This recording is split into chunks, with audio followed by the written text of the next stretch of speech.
Le mois de Hadar annonce une augmentation dans la joie. Je vais poser une question qui n'est pas fondamentale, mais qui est intéressante. Si je vous dis que la joie augmente, donc on est dans la joie. Si je vous dis que la joie diminue, on est dans la tristesse.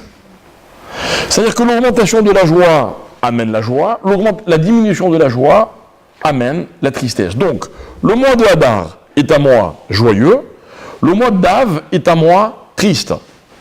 Quel rapport?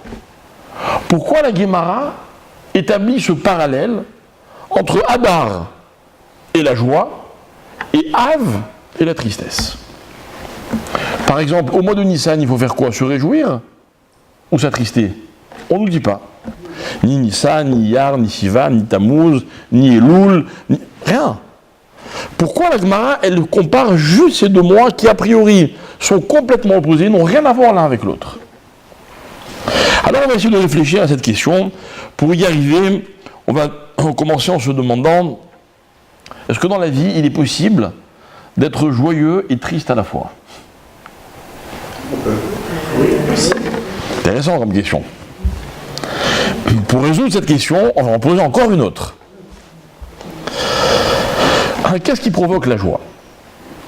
Vous savez, il y a des gens qui commettent l'erreur de considérer que dans la vie on est joyeux grâce aux événements qui provoquent de la joie. Et vous avez beaucoup de gens qui sont en attente des événements.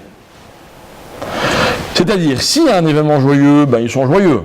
S'il n'y a pas d'événement joyeux, ils ne sont pas joyeux. C'est faux. C'est faux parce que je vais vous dire quelque chose. Quand on ne sait pas être joyeux, même avec les circonstances les plus sympathiques, on restera toujours un insatisfait. Vous connaissez, vous avez déjà vécu dans votre vie une expérience parfaite où tout s'est passé exactement comme vous voulez, du début jusqu'à la fin? C'est quasiment impossible. Donc en fait, la joie, on n'en est pas victime. C'est pas parce que j'ai vécu un événement joyeux que je suis devenu joyeux. La joie, c'est ce que moi, j'offre à l'événement. Ce n'est plus lui qui a une influence sur moi, c'est moi qui ai une influence sur lui. Vous avez des gens qui sont en attente des événements, et vous avez des gens qui provoquent les événements. Et c'est ce que je voudrais essayer un petit peu d'expliquer. Vous savez que dans l'année, nous avons 12 mois. Et même quand il y a 13 mois comme cette année, on a juste doublé un mois qui existe déjà. Et que chacun de ces 12 mois correspond à un certain nombre d'éléments de la création. Donc on le sait, il y a 12 mois, mais il y a encore 12 plein d'autres choses. Donnez-moi des exemples. Il y a 12 tribus. Il y a 12 Il y a 12 heures. Il y a 12 mazalotes. C'est quoi les mazalotes? Non, c'est pas les signes, c'est les signes. Ce qu'on appelle vulgairement les signes astrologiques. D'accord? Il y a encore plusieurs 12. Par exemple, saviez-vous que dans l'alphabet qui compte en hébreu 22 lettres, il y a 3 catégories de lettres. Rapidement, celles qu'on appelle les lettres mères, celles qu'on appelle les lettres doubles, d'accord? Par exemple, kaf, kaf sophite, kaf final, ok? Et ce qu'on appelle les lettres simples, les lettres pshutot. Et la catégorie des pshutot, des simples, est composée de 12 lettres. Tout ce que je vous dis est rapporté dans un livre que pas beaucoup de gens connaissent, mais beaucoup connaissent les enseignements de ce livre sans savoir qu'il s'agit d'un livre que l'on appelle le Sefer HaYetzira. Sefer HaYetzira, littéralement le livre de la création. Et vous savez qui a écrit le livre de Sefer HaYetzira? C'est Abraham Avinu. Incroyable. D'ailleurs, il a été écrit par Abraham Avinu et il est encore vendu dans le commerce. Magnifique, hein? L'avantage, c'est qu'il n'y a plus de droit d'auteur. C'est incroyable. Et ce livre-là, notamment, insiste beaucoup sur les corrélations, la relation qu'il y a entre le temps et d'autres valeurs que l'on connaît. Et c'est lui qui va expliquer que pour chaque mois, il y a une tribu, que pour chaque mois, il y a une lettre, que pour chaque mois, il y a un mazal, que le corps humain contient 12 organes principaux, selon cette approche kabbalistique, et que chacun correspond à un mois, etc., etc. Et enfin, le Sefer Yetzira va expliquer que dans le comportement de l'homme, il y a ce qu'on appelle, écoutez bien, je vais le dire en hébreu, puis après on va le traduire, il y a 12 korot hanefesh. Qu'est-ce que c'est que les korot hanefesh? On a tous une âme, dont une partie est appelée nefesh, et cette âme, c'est un potentiel extraordinaire. L'âme, c'est un concentré d'énergie. La difficulté dans la vie, c'est d'exploiter le potentiel de l'âme. Il y a des gens qui vont exploiter ce potentiel, d'autres qui vont encore plus l'exploiter, d'autres qui vont très peu l'exploiter. Mais pour exploiter le potentiel de notre nefesh, écoutez bien, il y a 12 korot hanefesh, qu'on va traduire comme ça. Il y a 12 canaux par lesquels vont passer cette énergie pour devenir un comportement. Et ces 12 korot hanefesh, on va les appeler, nous, des attitudes. Et je vais bien expliquer ce que je veux vous dire, parce que c'est un petit peu profond, mais pas compliqué. Parmi ces 12, nous avons par exemple celle qu'on va appeler la parole.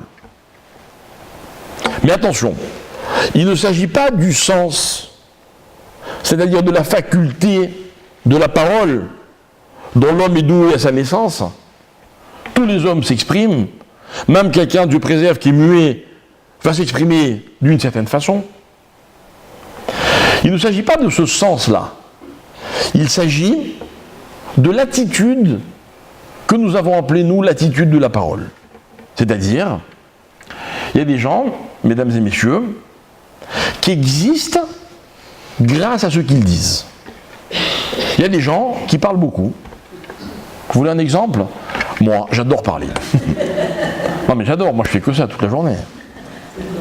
Il y a des gens qui, moins ils parlent, mieux ils se portent. Vous voyez?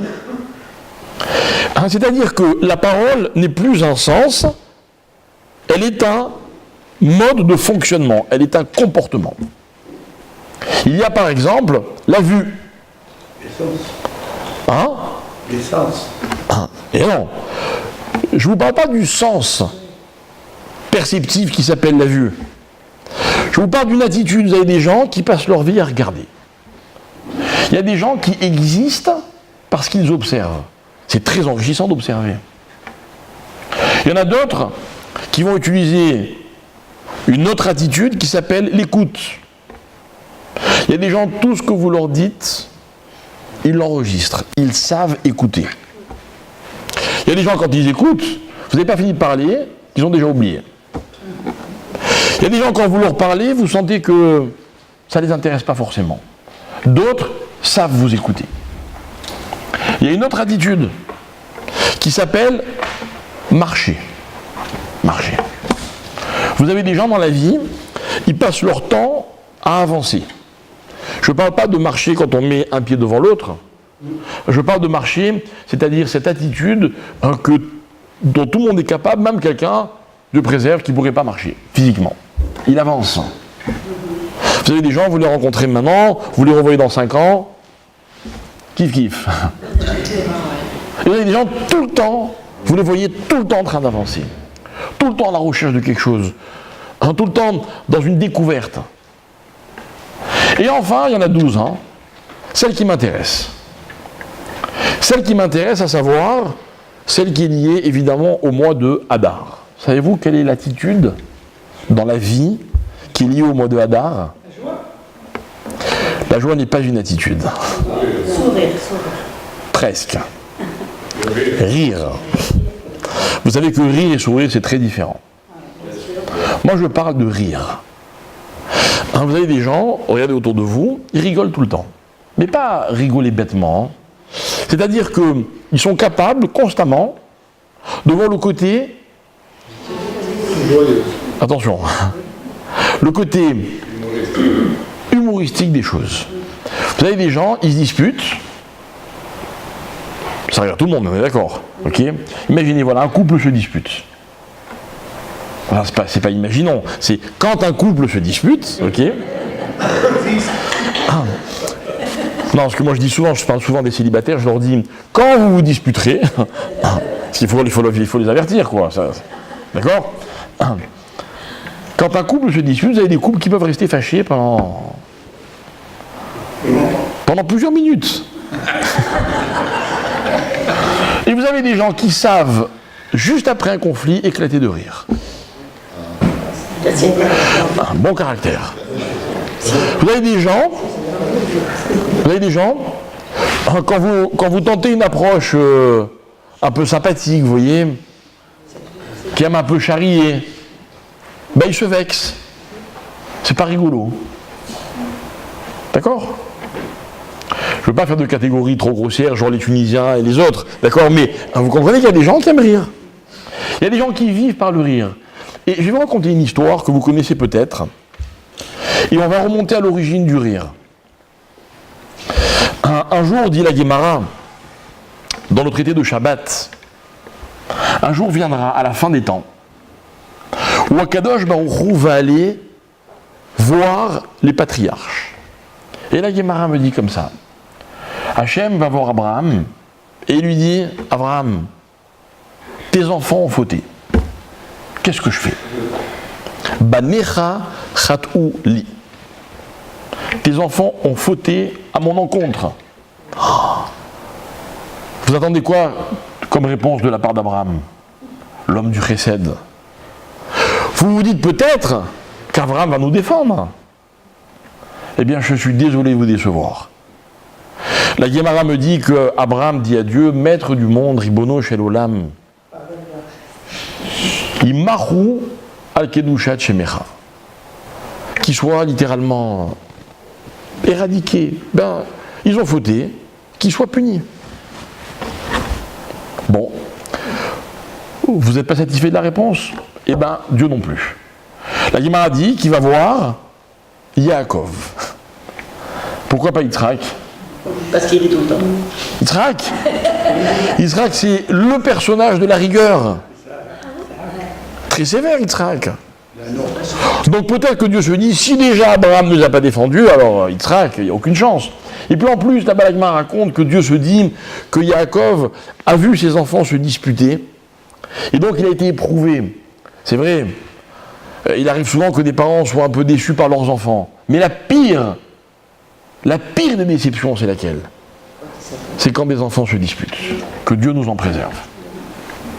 Et comme Yaakov a vu, rappelez-vous, les frères qui vendent Yosef, etc., un Dieu se dit, sûrement que grâce à cela, il a une certaine bienveillance que Abraham n'a peut-être pas.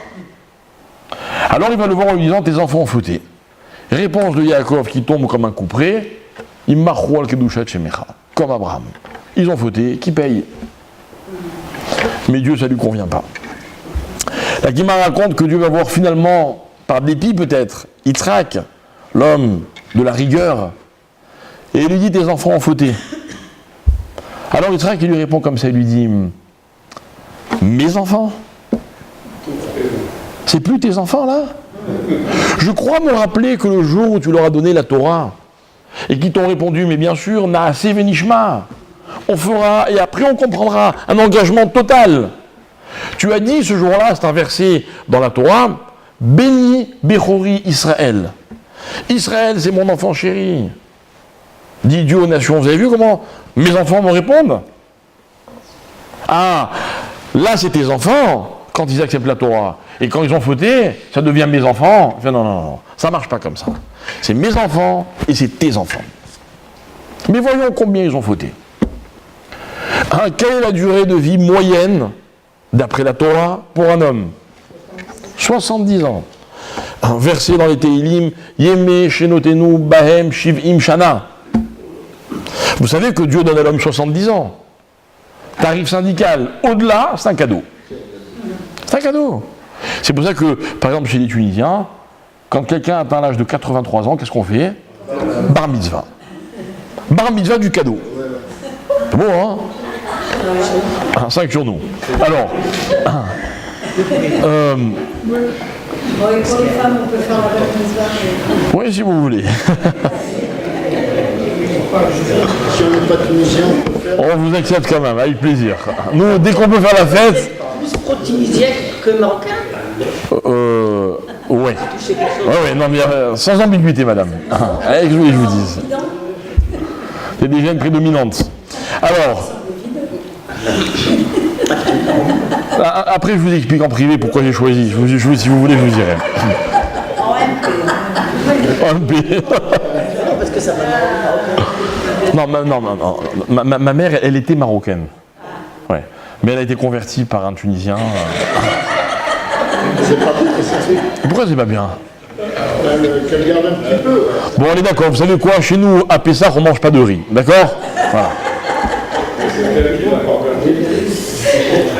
Eh ben, sachez une chose, c'est que mon père, à la Shalom, il n'a rien voulu changer aux usages qu'avait ma mère. Et tout ce qui était bon, il a pris. Oui, c'est vrai. Bref, on va faire la parenthèse, c'est bon. Okay. Alors, Yitzhak dit à Dieu, bon alors, la durée de vie c'est quoi? 70 ans? Bon, alors, déjà les 20 premières années ne comptent pas. Pourquoi? Parce que nos Ramim nous disent, de façon très précise, qu'un homme n'est responsable qu'à partir de l'âge de 20 ans. À 13 ans, il a des obligations. Mais la responsabilité commence à l'âge de 20 ans. Il dit donc qu'est-ce qui reste? 50 ans. Sur 50 ans, continue Yitzhak, 25 ans, l'homme dort. Ben ouais. Enfin, on aimerait bien, mais bon. Mais plus ou moins, la moitié du temps, il se repose, quoi, d'accord? Donc il ne faute pas. Qu'est-ce qui reste? 25 ans. Sur les 25 ans qui restent, 2 ans et demi, c'est la moitié. L'homme, il passe à faire quoi? Je sais pas moi, à se laver, à s'occuper de son corps, de son hygiène, etc. C'est vrai, on passe un temps fou à s'occuper de soi, c'est pas des fautes, c'est ni bien ni mal, vous voyez? C'est tout ce qu'on fait dans la vie qu'on est obligé de faire. C'est ni bien ni mal, donc il ne faute pas. Donc combien il reste? 12 ans et demi. Alors Yitzhak dit à Dieu quoi? Pour 12 ans et demi, tu vas me faire une histoire. Et il dit, tu sais quoi? Tu prends la moitié, je prends la moitié. Et Hachem, il adore cette réponse. Et il dit à Yitzhak, banco. Et à la fin des temps, c'est Yitzhak qui va nous sauver. Belle cette histoire, hein? Mais regardez, soyons attentifs. Comment qualifier l'attitude de Yitzhak? Il a fait quoi? Il a fait quoi en parlant à Dieu? Vous voulez que je vous dise? C'est pas péjoratif, hein? Il s'est moqué de Dieu. C'est-à-dire qu'il a dédramatisé. Il dit à Dieu quoi? C'est si grave. Tac, tac, tac, tu vois que c'est pas grave. Et Dieu a dit oui, c'est vrai, c'est pas si grave. Et comment s'appelle ce personnage? Yitzhak, qui veut dire rigoler. Et voilà, mesdames et messieurs, voilà ce que c'est rire. Rire, c'est savoir dédramatiser. Combien de fois dans la vie on accorde de l'importance à des choses qui n'en valent pas la peine? Combien de fois, quand vous expliquez à quelqu'un la Torah, la personne est un peu inquiète. Voilà, mais ça a l'air très dur. La Torah est très sévère. Faites-le avec un peu d'humour. Et puis ça passe.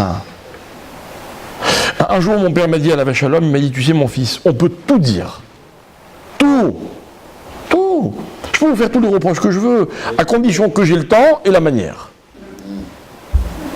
Et la manière, souvent, eh ben justement, c'est le rire, c'est l'humour. C'est tellement important. Tellement important.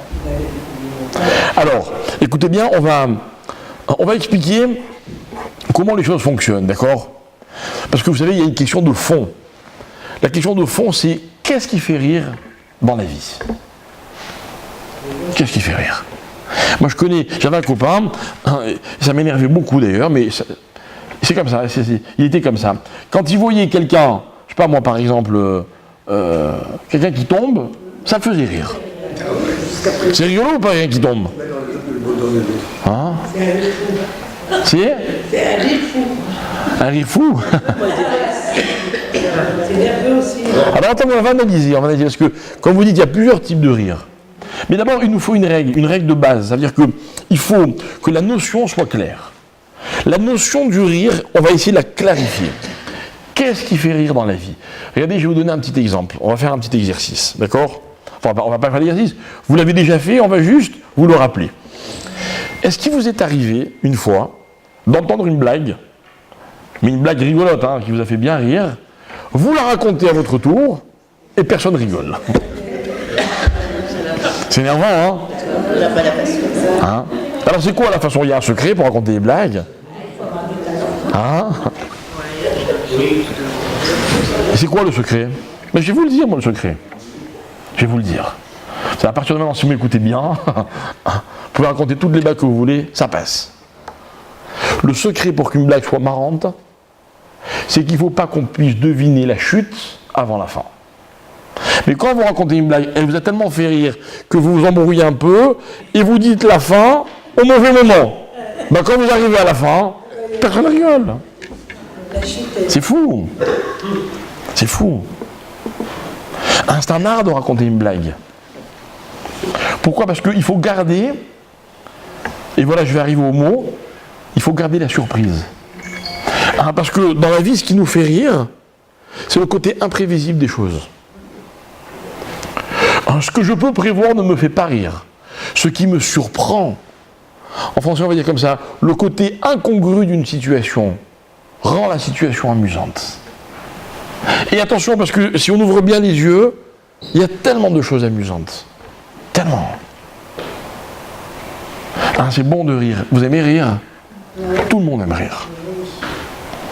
Alors on va y revenir à ce rire, parce que je voudrais lui donner une vraie dimension. Ok? Et si vous vous permettez, madame, je vais vous dire une phrase que me disait toujours mon grand-père, côté marocain. Je connais très bien. Ouais. Et bien il nous disait tout le temps comme ça, il me disait, vous rigolez tout le temps. De sa part, c'était pas un compliment. Mais il savait pas à quel point ça nous faisait kiffer. Oui, on aime rire. Et alors? Mais il faut faire attention.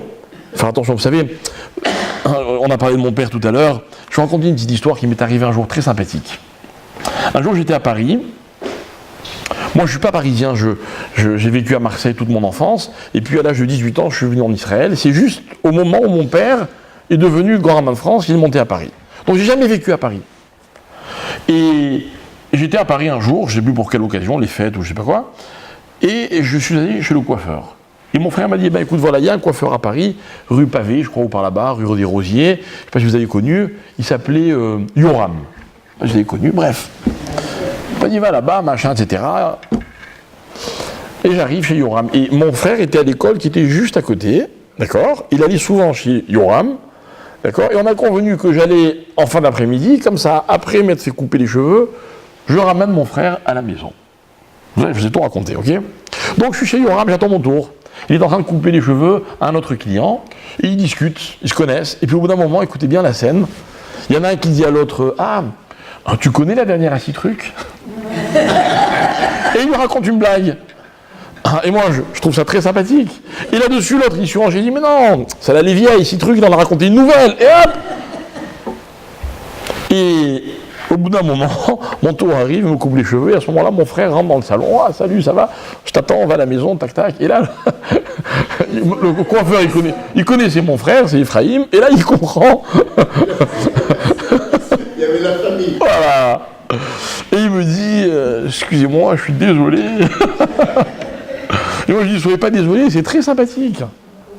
Et en fait, pourquoi je vous raconte cette histoire? Parce qu'on a souvent parlé avec mon père, Alain Shalom, de ces blagues qu'il racontait. Alors il nous expliquait que, en fait, si vous voulez, la blague, elle avait deux fonctions. D'abord, elle détendait un peu l'atmosphère dans un cours, ok. Et puis deuxièmement, ce côté comme ça, sympathique, évidemment, il attirait beaucoup les gens. On a découvert une Torah qui faisait plus peur. Mais, C'est vrai qu'il était à la base. mais écoutez bien, il disait toujours, mais attention, Je suis très marmire avec le rire. Vous savez ce que ça veut dire marmire? Sévère. C'est antinomique. Il est sévère avec le rire. Et il disait comme ça. Sur 1000 blagues qu'on me raconte, peut-être que je peux en raconter une. Quand vous éliminez celles qui sont grossières, celles qui sont vulgaires, celles qui sont racistes, celles dans lesquelles on se moque de quelqu'un d'autre, qu'est-ce qui reste? Combien il en reste? Combien il en reste? Et je peux vous dire qu'à l'époque où il y avait ces cours qui rassemblaient toutes les semaines des centaines, voire des fois des milliers de personnes, d'accord? Combien de fois on m'a raconté des blagues en me disant « Tu la racontes à ton père, hein ?» Parce que si vous voulez, la consécration d'une blague, c'était quand elle était racontée à la fin de la victoire, hein, et que le gars il pouvait dire « C'est moi qui l'ai raconté. » Mais il était marmire. Parce qu'on ne peut pas rigoler de n'importe quoi. Il faut être prudent. D'accord? Et je vais vous expliquer pourquoi. Mais qui est ce personnage qui a été appelé rire? C'est valorisant, ça? On a un patriarche qui s'appelle rire. C'est pas valorisant. Comment on appelle son fils Yitzhak, celui qui va rire? Et vous savez quelle est la réponse? La réponse, mesdames et messieurs, je pense que vous en connaissez au moins une, qui n'est pas forcément celle que je veux. Mais savez-vous pourquoi il a été appelé Yitzhak? Bravo. Je savais que vous alliez me donner cette réponse. Parce que lorsqu'un jour on a annoncé à Abraham et à Sarah qu'ils allaient avoir un enfant, ils ont rigolé. Un enfant. Abraham a dit j'ai 99 ans, Sarah a dit j'ai 89 ans. Pas rigoler quoi. Mais ça c'est pas la vraie raison.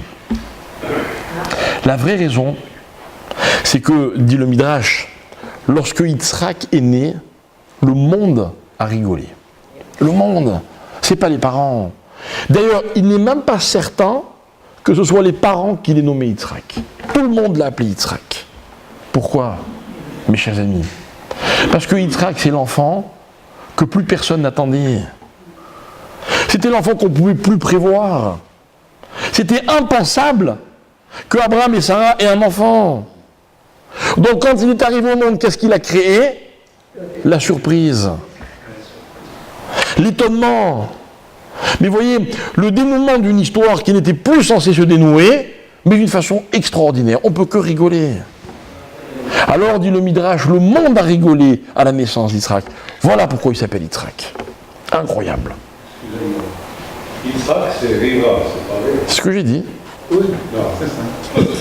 Conjuguez-le autant que vous voulez, ça reste le verbe rire. On voulait l'appeler Rira, ça aurait dit Tzrok. Oui, mais ça revient même. Mais ça, il rira. On aurait pu dire ils riront. Mais c'est le verbe rire qui nous dérange, enfin qui nous interpelle. Et la réponse est celle-là. C'est que véritablement, Yitzhak fait rire en arrivant au monde. Mais un rire positif. L'ennui, mes chers amis, raconte le Midrash, c'est qu'il n'y a pas que des gens qui ont bien rigolé. Parce que, écoutez bien, toute attitude a un côté positif ou un côté négatif. C'est bien d'être patient? Ouais. Mais pas trop quand même. Des fois, les gens patients, trop patients, sont lourds. On dit bouge-toi un peu, arrête d'attendre. Les gens nerveux, c'est bien? Non, mais des fois, c'est bien de ne pas trop attendre, pas avoir trop de patience. Tout est bon et mauvais. Mais c'est comme ça que Dieu a créé le monde. Au moment où Hachem a créé le monde, il a créé le ciel et la terre, la lumière et l'obscurité. Puis après, les eaux d'en haut, les eaux d'en bas. On peut continuer toute la création. C'est comme ça. Parce qu'une attitude ne vaut que parce qu'elle est définie. Ça veut dire, par opposition à son côté négatif, quand elle est positive, elle est une valeur. Mais si elle n'avait pas de côté négatif, elle ne serait pas une valeur. Quelque chose qui est neutre, ni bon ni mauvais, c'est comme quelque chose qui est tout le temps bon ou tout le temps mauvais. Ça ne vaut rien. D'ailleurs, explique le Midrash, écoutez bien, la source de ce que je viens de vous dire, c'est que quand Yitzhak est né, alors que la plupart du monde rigolait, d'autres se sont moqués. Et là, on est dans un rire qui est à l'inverse de ce qu'on veut expliquer. C'est quoi la moquerie? La moquerie, c'est ceux qui disaient C'est bizarre, hein. Abraham et Sarah sont mariés depuis 80 ans ou je ne sais pas combien. Et Sarah n'est pas tombée enceinte. Et voilà que Sarah a été capturée par Avimelech. Et quelques temps plus tard, on nous annonce qu'elle est enceinte. C'est curieux, hein? C'est sûrement le fils d'Avimelech. Qu'a fait Dieu pour... on ne pouvait pas se tromper. Il avait la tête de son père, à la naissance. Mais la moquerie est apparue en même temps que le rire, vous comprenez? Les deux sont apparus simultanément. Ce qui a fait rire les uns a provoqué la moquerie chez les autres. Incroyable. Voilà, mes chers amis, qui est le personnage d'Yitzhak. Qui il est, ça veut dire, je vais vous expliquer, qu'est-ce que sa naissance a apporté au monde. Elle a apporté le rire, la surprise. Et moi, je voudrais vous expliquer, Bezrat Hashem, que la surprise, dans la vie, c'est un cadeau extraordinaire. Extraordinaire. Mais pour ça, il faut que vous restiez avec moi jusqu'à la fin, ça veut dire même pas 2 heures. Hein. Il est tôt. Nous y sommes, mais nous y restons. De rire. Bon. Alors, comme vous avez dit ça, madame, on va essayer d'être un peu plus rapide. Ok? C'est nous qui habitons à Ashdod. Ah oui, tout à fait. Mais vous avez bien, voilà, vous avez bien un petit lit quelque part, au cas où. Vous êtes gentil. Alors,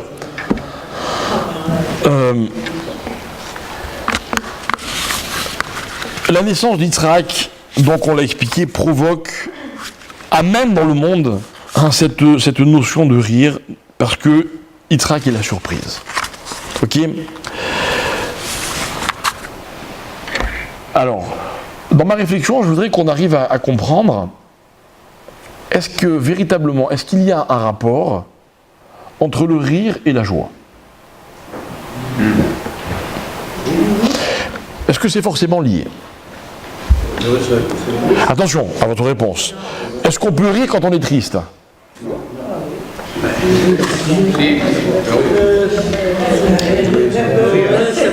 Non, pourquoi nerveux? Imaginez quelqu'un est très triste, Dieu préserve, une situation catastrophique, et puis il y a une situation qui le fait rire. C'est pas méchant, il se moque pas, c'est pas nerveux, c'est rigolo. Vous savez, il y avait un rabbin en France, je ne me rappelle pas quel était son nom. Bon, il était ashkénaze, que c'est une certaine forme d'humour. D'accord? Il paraît que chaque fois qu'il prenait la parole dans un enterrement, il faisait rire même la famille. Mais c'était voulu parce que, en dédramatisant la situation, il arrivait à faire passer un message. C'est courageux. Mais ça montre que c'est possible. Même pendant la Shiva, quand ça arrive, il y a des fous rires. Exactement. Exactement, mais tout à fait. Tout à fait. Alors, est-ce qu'il y a un rapport? Est-ce qu'il y a forcément un rapport entre le rire et la joie? Écoutez bien ce que disait mon maître, le Rav Moshe Shapira Alav Shalom. Il disait la chose suivante.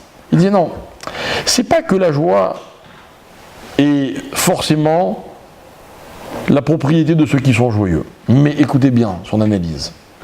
Il disait comme ça, il disait en fait, il n'existe pas dans ce monde de personne qui n'ait pas de la joie en elle. Ça n'existe pas. Vous savez ça? On a tous en nous de la joie. Écoutez bien, il y en a. Certains savent l'utiliser, d'autres ne savent pas l'utiliser. Vous savez, j'ai connu un jour une dame qui était plus âgée que moi, malheureusement, qui est décédée depuis d'une maladie. Et elle suivait mes cours, on a eu de grandes discussions ensemble. Elle avait beaucoup souffert de l'ambiance dans laquelle elle a été élevée. Je précise, je crois qu'elle n'a pas connu son père ou qu'elle a perdu très jeune. Et sa mère était une rescapée de la Shoah. Très marquée. Je l'ai connue, cette dame, sa mère. Je l'ai rencontrée un jour. Et elle me dit, ma mère n'a jamais rigolé. Je ne l'ai jamais vue rire. D'ailleurs, c'est simple, elle parlait quasiment pas. Et elle me disait, j'ai été élevée dans le silence. Et je me rappelle qu'on a eu une discussion, et elle prétendait que sa mère ne savait pas ce que c'était que la joie. Et elle avait de la peine pour sa mère. Et moi, j'ai posé une question, je lui ai dit, dites-moi, d'après vous, Le jour où vous êtes né, votre mère n'a pas été joyeuse. Mais oui, mais une fois dans sa vie, dans une circonstance exceptionnelle. Et je lui ai dit, vous voyez, si ce jour-là, elle a été joyeuse, c'est qu'en elle, elle avait de la joie, mais que les circonstances de la vie avaient fait qu'elle ne savait plus l'utiliser. C'est fou ce qu'on a comme ressources les uns et les autres, et on n'en est même pas conscient. Ou pire, on en est conscient, mais frustré de ne pas savoir les exploiter. C'est fou. Et moi je dis d'ailleurs, je pense ne pas me tromper, que le pire mal qu'on peut faire à quelqu'un, c'est de lui voler sa joie. C'est de l'empêcher de l'utiliser. Et pour moi, ce qu'ont fait les nazis, à part, évidemment, les actes de barbarie et les millions de personnes, de juifs qu'ils ont tués, ils ont volé, même à ceux qui s'en sont sortis, la capacité de se réjouir. Mais ils l'ont, cette joie, elle est contenue. Puisque, rappelez-vous, que les énergies proviennent de l'âme, on l'a expliqué tout à l'heure, et que l'âme est un potentiel, mais que le défi dans la vie, c'est de savoir exploiter ce potentiel, s'en servir. Il y a des enfants intelligents, mais on ne leur a jamais appris à se servir de leur intelligence. Vous savez, j'ai eu la chance d'étudier dans une yeshiva, ici en Israël, qui était dirigée par un rav qui s'appelait le rav Nissim Toledano, à la Vachalom. Mon propre père avait étudié dans cette yeshiva des années auparavant. Et ce rav, il avait fondé cette yeshiva parce qu'il avait un rêve. Oui.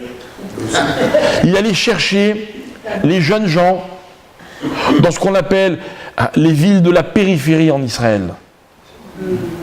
Et il me disait, j'allais chercher des enfants qui n'avaient pas ils ne faisaient pas d'études, n'avaient pas d'instruction. Mais je dénichais des enfants intelligents, qui avaient des réelles capacités. Je les prenais à la yeshiva. Et je leur faisais étudier la Torah, et tout d'un coup, ils se rendaient compte qu'ils avaient des capacités extraordinaires. Et il y a toute une génération de rabbinim que lui a formés. Mais sans lui, je ne sais pas ce qu'il serait devenu. Ah oui, j'ai entendu, madame.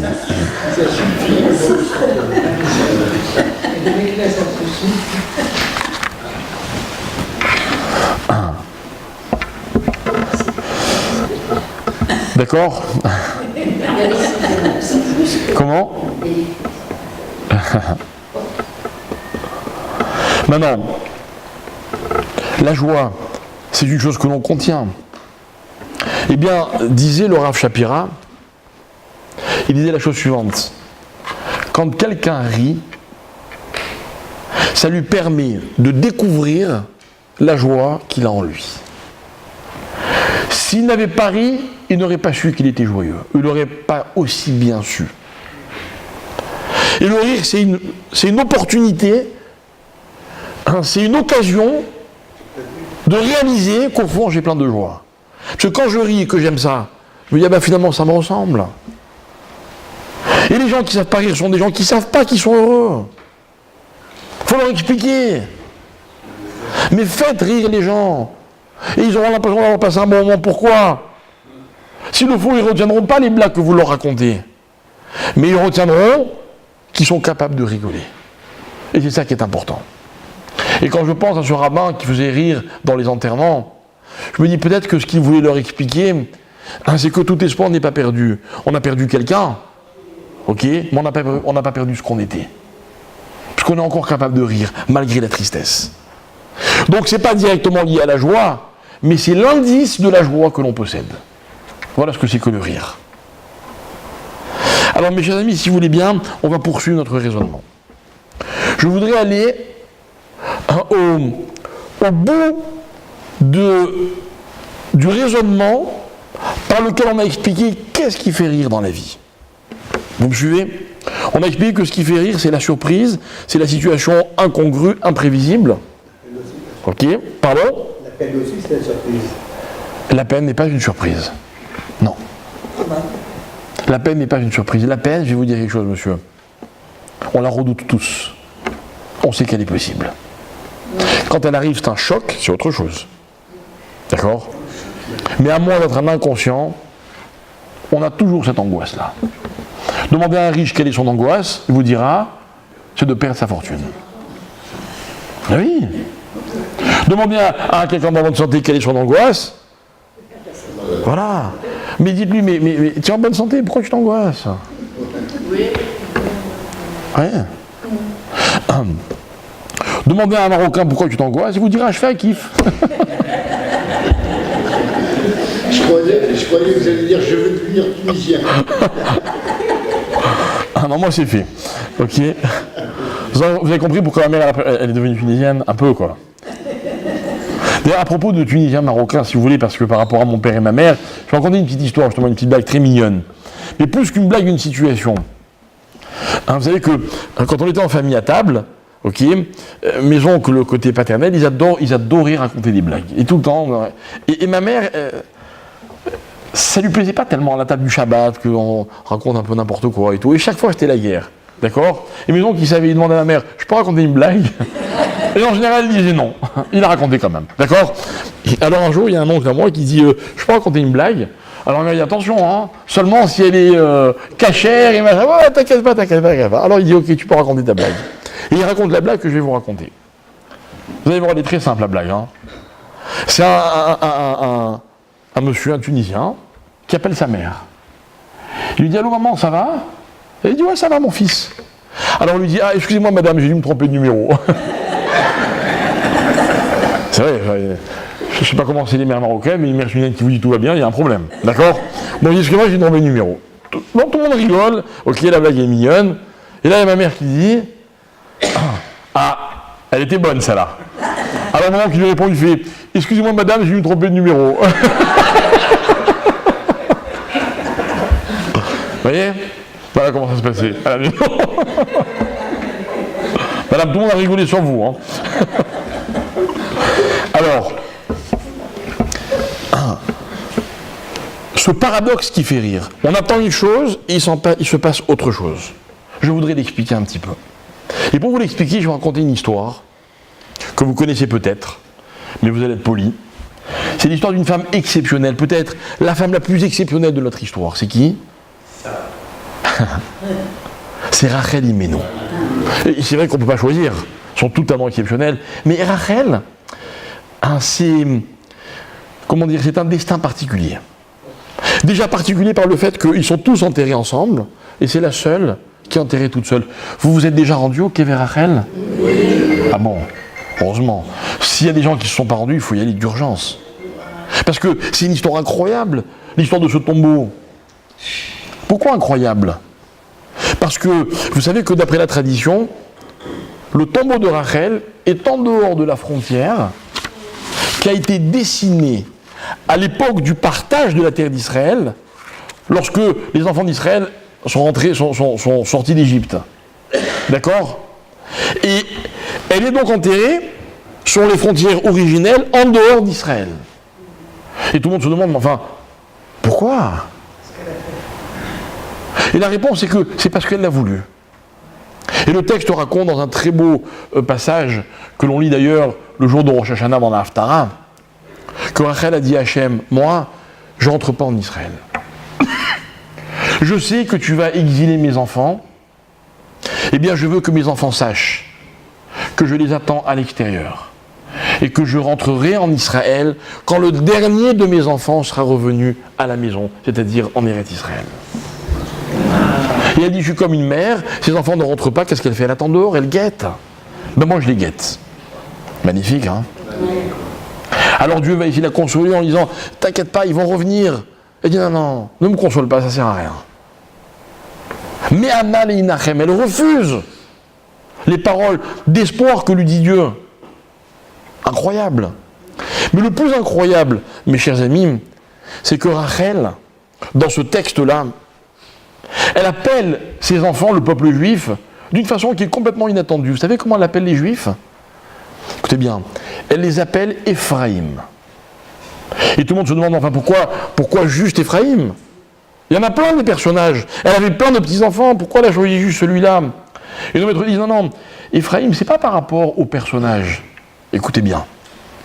Ephraïm, En fait, c'est le mot Épher au pluriel. Ça veut dire quoi, Épher? Épher, c'est la cendre. La cendre. Épher. Attention, Aphar, c'est autre chose. Aphar, c'est la poussière.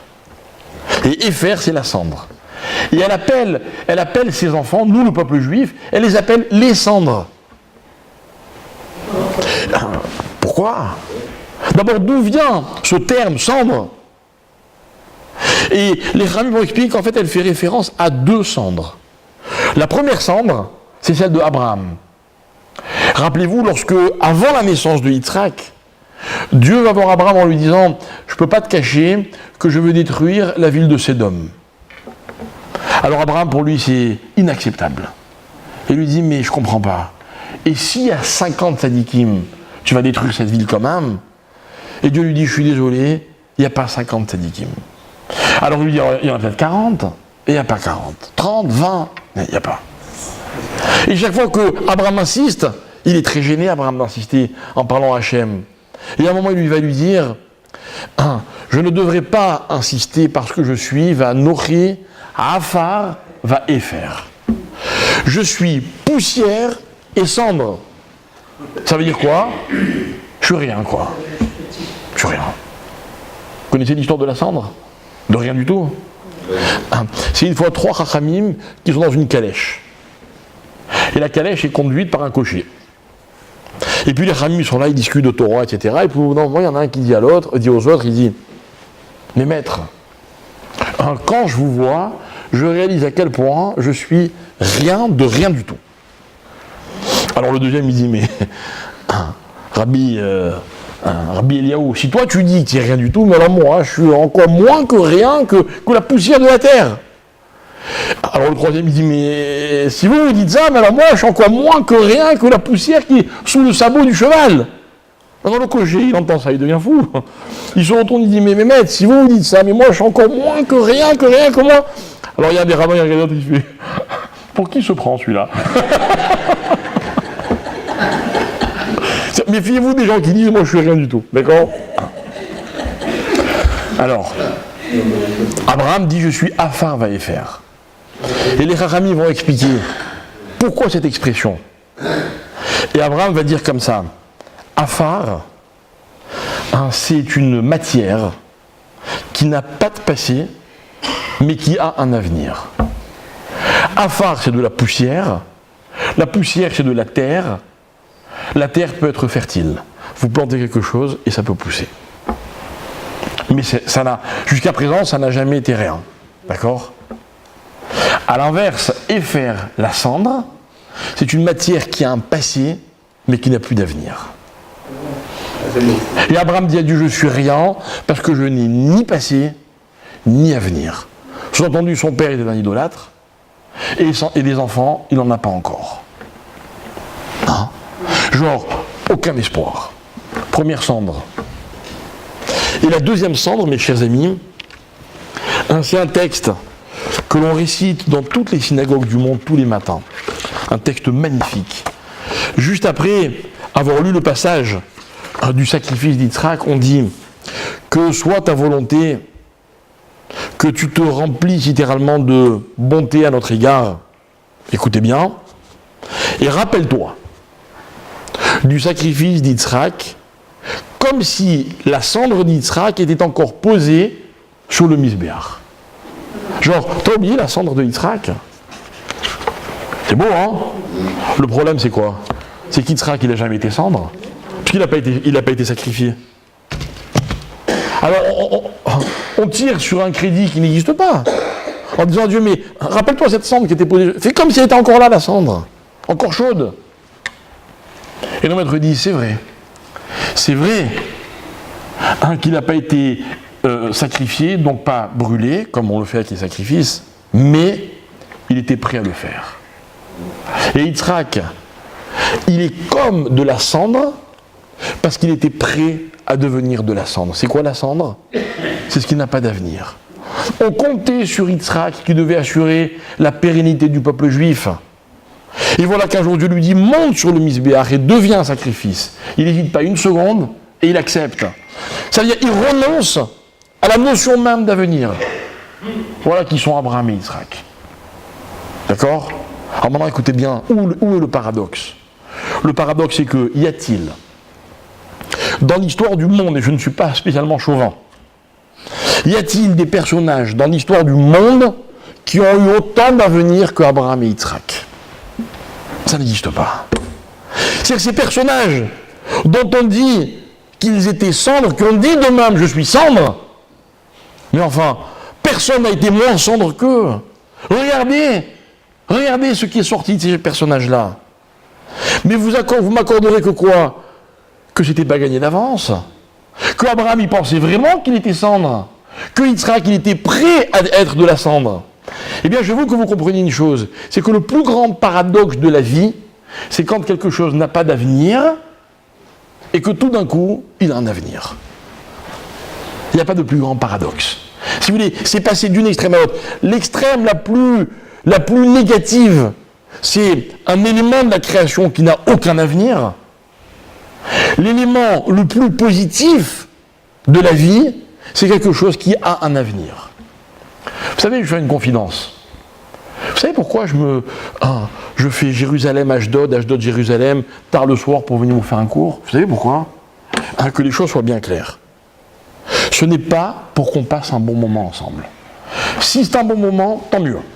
Mais c'est pas le but. Pas le but. Vous savez pourquoi? Vous savez pourquoi je viens? Je viens parce que j'aimerais que cette soirée, elle ait un avenir.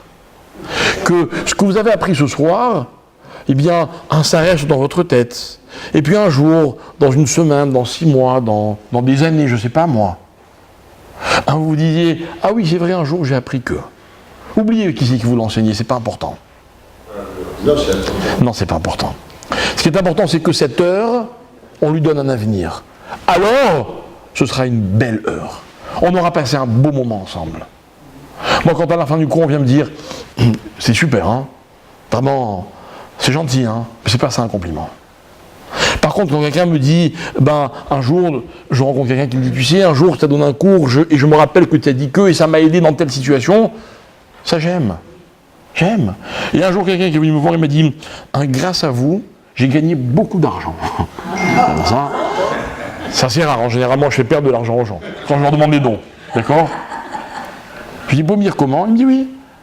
Alors, ce monsieur, il est chirurgien, mais il fait de la chirurgie esthétique. D'accord? Donc, il gagne beaucoup d'argent. Et il paraîtrait qu'un jour, il a écouté un cours que j'ai donné, dans lequel j'ai parlé de Aaron à Cohen, et j'ai parlé de la beauté et du faste qu'il y avait autour des Kohanim. Je ne sais plus ce que j'ai dit. Il ne veut pas me dire. Mais il me dit, voilà, vous avez dit là-bas un argument, et il m'est arrivé plusieurs fois, quand une patiente hésitait, je sors l'argument, et j'arrive à convaincre les gens. Incroyable. C'est un malin. Malin celui-là, hein. Il garde son argent et je garde mon avenir. D'accord? Mais oui, parce qu'une parole qui accompagne, c'est une parole qui a de l'avenir. Abraham Avinu, pourquoi il a de l'avenir? Parce que ce soir on en parle encore. Vous vous rendez compte? Et allez savoir ce soir dans combien de synagogues on a parlé d'Abraham Avinu. On ne peut pas réaliser. Combien de millions et peut-être même de centaines de millions de juifs, tout au long de l'histoire, ont fait référence à Abraham et à Yitzhak. Alors écoutez ce que dit Rachel. Rachel dit, vous savez qui c'est mes enfants? C'est des cendres. Vous savez pourquoi? Parce qu'elle dit à Dieu, tu vas les envoyer en exil. Vous savez ce que c'est l'exil, mes chers amis?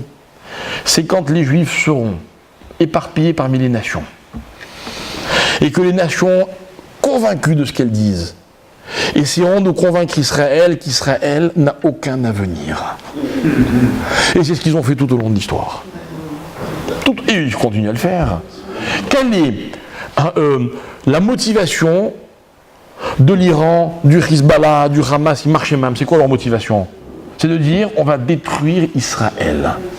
Israël n'a pas d'avenir. Et c'est ce qu'ont dit les nazis, et les croisés, et les tsars, et l'Inquisition, et tout ce que vous voulez. Ils ont dit, on va les éliminer. Ils n'ont pas d'avenir. C'est des cendres. Alors Rachel a dit, vous là, mes cendres, qui venez de Abraham et Yitzhak, qui ont dit on est des cendres, eh bien vous aurez le même avenir. Le paradoxe d'un peuple auquel personne ne croit, mais qui a toujours prouvé qu'il était le peuple de l'avenir. On est le peuple du progrès. Il n'y a pas plus avant-gardiste que les Juifs. C'est incroyable. Regardez ce pays. Regardez. Y a-t-il un pays plus tourné vers l'avenir que des fois même c'est trop, ça me fait peur. C'est vrai. On est dans un progrès constant. Les nations du monde savent très bien que là où on va, on apprend et on recopie en mieux. C'est vrai. Regardez les Chinois, ils copient tout, mais toujours en moins bien. Nous, on copie en mieux. C'est incroyable. Mais je suis sérieux. C'est la folie. C'est incroyable, c'est inimaginable. Ah, mes amis, c'est Rachel qui l'avait dit. Elle avait dit mes cendres. Elle y croyait, elle. Et elle nous avertit, elle dit attention, ils vont essayer de vous faire croire que vous n'avez pas d'avenir. Alors vous voyez, mes chers amis, moi ce que je voulais vous dire, c'est que la vie, elle est faite de moments comme celui-ci et de moments comme celui-là. Dans la vie, on a tous des moments où on se dit, il n'y a pas de solution. On ne va pas s'en sortir. Il y a des moments où on se sent très fort, on dit non, ça va marcher. Alors, j'ai une question, mais vraiment de fond, et ce sera, si Dieu veut, la dernière idée que j'aborderai avec vous ce soir. Qu'est-ce qui est mieux dans la vie? Qu'est-ce qui est mieux? Est-ce qu'il vaut mieux vivre un moment dans lequel on est sûr que tout va s'arranger, ou un moment dans lequel on a l'impression que rien ne va s'arranger? On ne va pas s'en sortir. Écoutez bien, laissez-moi finir, c'est un raisonnement. Je ne vous pose pas la question, j'exprime une question. Quand, dans la vie, faut-il se réjouir? Quand tout va bien ou quand tout va mal? Réfléchissons. Attendez. Imaginez quelqu'un, je ne sais pas moi, on va dire il a beaucoup d'argent, d'accord, c'est un exemple. Hein. Il a tellement d'argent, moi je connais quelqu'un, voilà, authentique, ce que je vous raconte. Je connais quelqu'un qui est allé voir son beau-père un jour, peut-être son père aussi, mais moi je connais l'histoire du côté du beau-père, et il a dit voilà. Ils sont allés le voir lui et sa femme, donc en disant, peut-être qu'il voulait faire plaisir à son beau-père et à son père, la dame, en disant voilà, on a gagné assez d'argent pour vivre toute notre vie dans l'opulence, nous et nos enfants. Et nos petits-enfants. D'accord? Quelqu'un, Dieu bénisse, de très riche. Ok? Bien. Entre parenthèses, ça n'a pas duré. L'histoire a fini de façon dramatique. Ok? Moi, je vous pose une question, mesdames et messieurs. Quand dans la Hamida, par exemple, on va dire envoie-moi la parnassa, barech alenu Hashem Elokeinu et Hashana Azot, etc. Ok? On va demander la bracha. Qui va la demander avec plus de kavana? Celui qui a beaucoup d'argent de côté ou celui qui a besoin? Ouais? Très bien. Imaginez quelqu'un qui est en bonne santé grâce à Dieu. Est-ce qu'il va prier dans la Hamida, quand on va demander la santé, avec autant de ferveur que celui qui est malade? Non. Mais dans la réalité, madame, soyons réalistes. Ok. Maintenant, imaginez une autre situation, quelqu'un a une maladie grave, et les médecins lui disent on ne peut plus rien faire pour toi, ça dépasse nos compétences, et puis un jour il entend parler d'un médecin, et tout le monde lui dit ce médecin, oui, c'est le spécialiste de ce problème de santé, et puis il arrive à obtenir un rendez-vous, et puis le médecin le voit, il dit oh oui c'est bon, je vais vous traiter, j'ai un traitement, et je vais vous guérir. D'accord? Sympa, non? Il est content. Il a enfin trouvé le médecin qui pouvait le guérir. Mais je vous pose une question, et Dieu il est où là? Ça veut dire, est-ce qu'il a autant besoin de Dieu que celui qui pense que la situation n'a pas de solution? Mon père à la vache me racontait toujours une histoire que vous avez peut-être entendue. L'histoire d'un médecin qu'un jour une femme est venue voir. Elle lui dit docteur, si vous pouvez venir, mon père ne va pas bien du tout, on a très peur pour sa vie, il faut vite venir le soigner. Alors le médecin, il était à table, il finit de manger tranquillement son repas, il fait son Birkat Amazon, et puis elle insiste, vous savez, docteur, mon père est vraiment très mal, il faudrait se dépêcher. Oui, bien sûr. Et il fait son Birkat Kavana, et il se lève, il débarrasse. D'accord, il va mettre son manteau, il s'arrange bien devant le miroir et il dit, mais docteur, mon père est vraiment très mal. Oui, j'arrive. Et puis quand il a fini son manteau, il met son écharpe, et puis ses gants, et puis au bout d'un moment, il dit, mais enfin, mais vous voulez pas sauver mon père, mais enfin, mais comment je vais faire, mais Hachem, fais quelque chose. Et quand le médecin entend cette phrase, alors il commence à courir. Et il se dépêche, et il dit à cette dame, ainsi, tu ne comptes que sur moi, je ne peux rien faire. Mais si tu comptes sur Hachem, alors ton père, il va guérir. Vous savez la différence qu'il y a entre une situation dans laquelle tout va bien et une situation dans laquelle rien ne va? C'est que quand rien ne va, la seule solution qui nous reste, c'est Hachem. Et Hachem, vous savez comment il fonctionne? Je vais vous dire. Hachem, il est très sympa. Quand vous lui dites, j'ai pas besoin de toi, il vous dit, d'accord, je vais pas m'imposer. Hachem, il est parquique, vous voyez, genre, non, je vais venir quand même. Non, j'ai pas besoin. D'accord, je viens pas. Quelqu'un dit, non, moi j'ai de l'argent. Ah ben, d'accord. Je suis en bonne santé, j'ai un bon médecin, j'ai ceci. D'accord, bah, débrouille-toi. Mais quand ça va pas, et qu'on se dit, bah, le seul qui peut me sortir de là, c'est Dieu, il ne peut pas rester les bras croisés. Attention, Hachem n'intervient pas toujours comme on voudrait qu'il intervienne. Mais il est présent. Il est présent. N'est-ce pas? J'aime raconter cette histoire, je l'ai déjà racontée plusieurs fois, vous l'avez peut-être entendu déjà. Mais, vous savez, mon père, à la Vache à l'Homme, a eu un accident de santé. Le 5 décembre 2001, il a fait un AVC dramatique. Et c'était un homme qui était en pleine possession de tous ses moyens.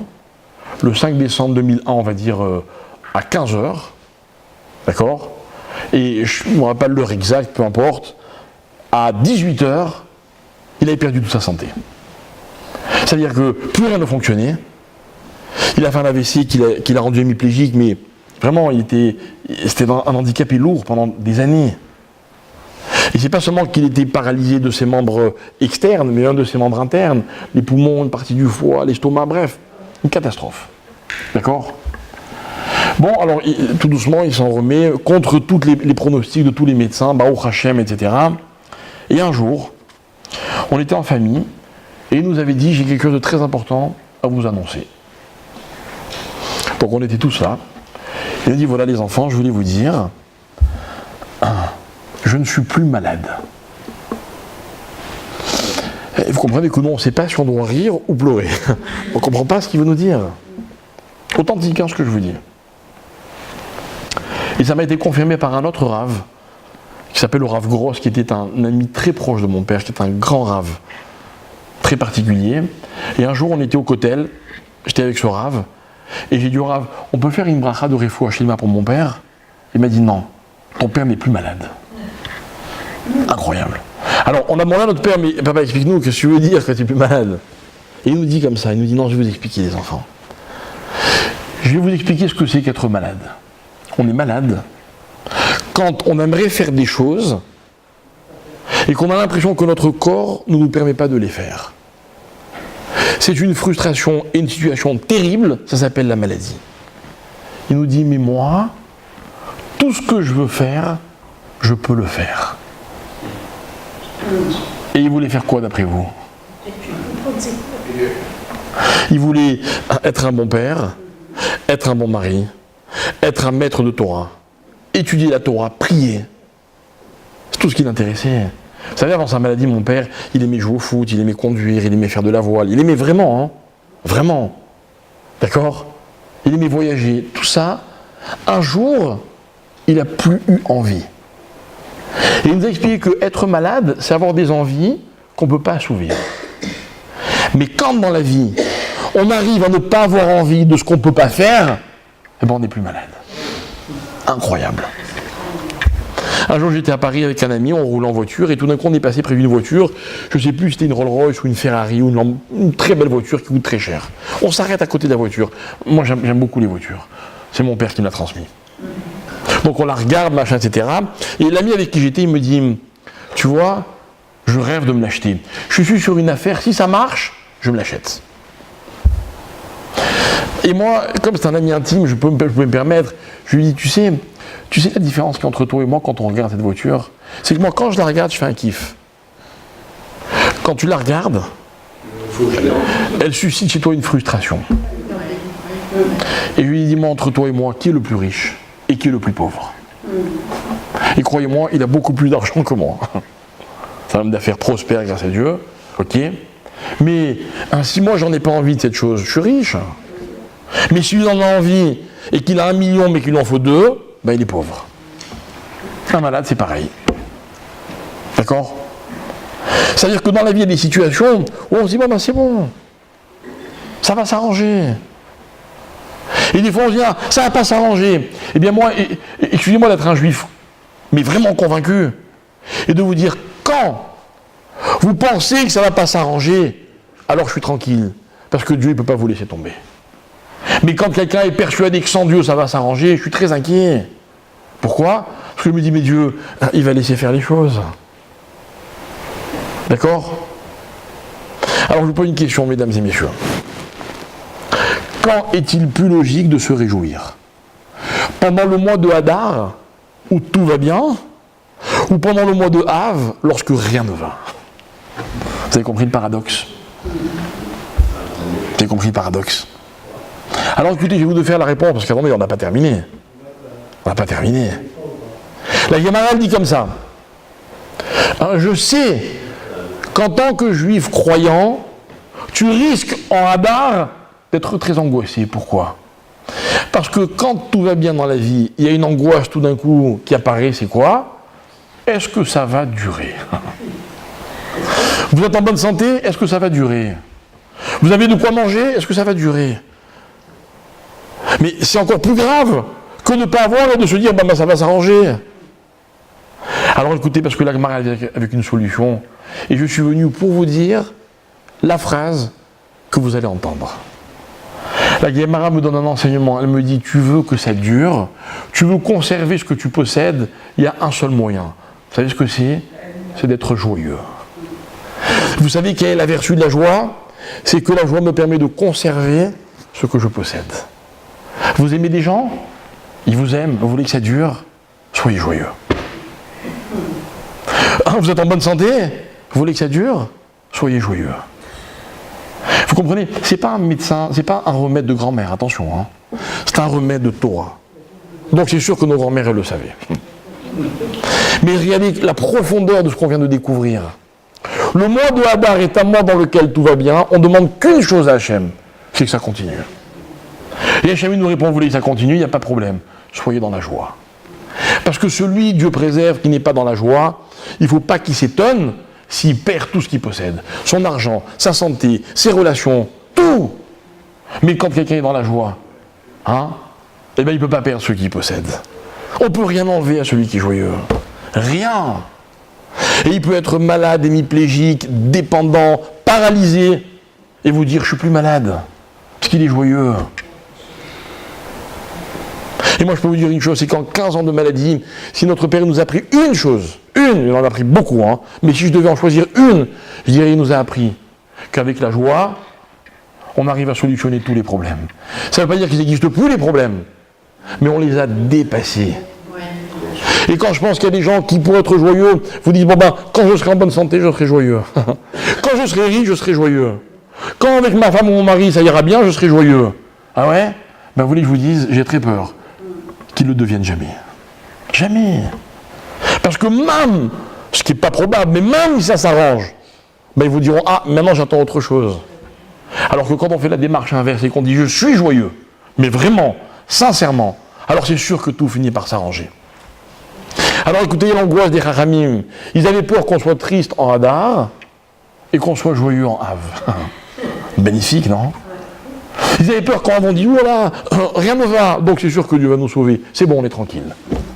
Et alors la Gemara dit, non, il ne faut pas se réjouir en Av.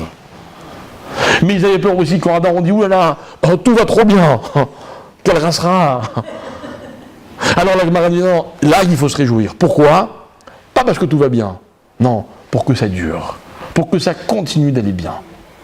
Alors mes chers amis, je suis venu vous annoncer, excusez-moi de peut-être de briser certains mythes, Ok ? Mais Adar, c'est pas le moment où tout va s'arranger. C'est le moment où on décide que dans tous les cas, on est joyeux. Alors, tout peut s'arranger. Mais ça dépend de nous. Alors, je voulais vous expliquer que la joie, mes chers amis, c'est une valeur.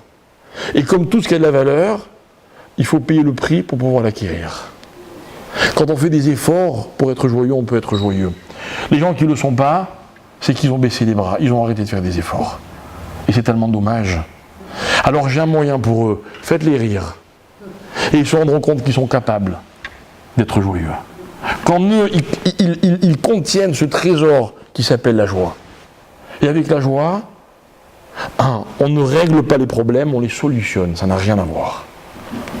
Ça n'a rien à voir. Quand vous allez visiter un malade, s'il est angoissé, vous avez de la peine. Parce que vous vous dites, est-ce qu'il va s'en sortir ? Mais si le malade n'est pas angoissé, et qu'il vous communique sa bonne humeur, vous vous dites, je ne sais pas si le médicament il va guérir, mais il a vaincu la maladie. Et dans la vie, c'est comme ça qu'on peut tout vaincre, tout. Rien n'est un problème. On peut se disputer avec sa femme et éclater de rire. C'est pas grave. C'est pas beau ça ? C'est de la science-fiction, mais imaginez que ce soit la réalité.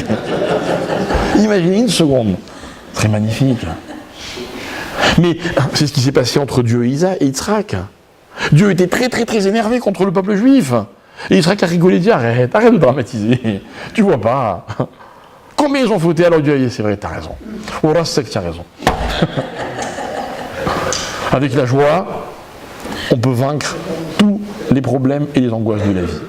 Et c'était ce que j'étais venu vous souhaiter ce soir. Voilà.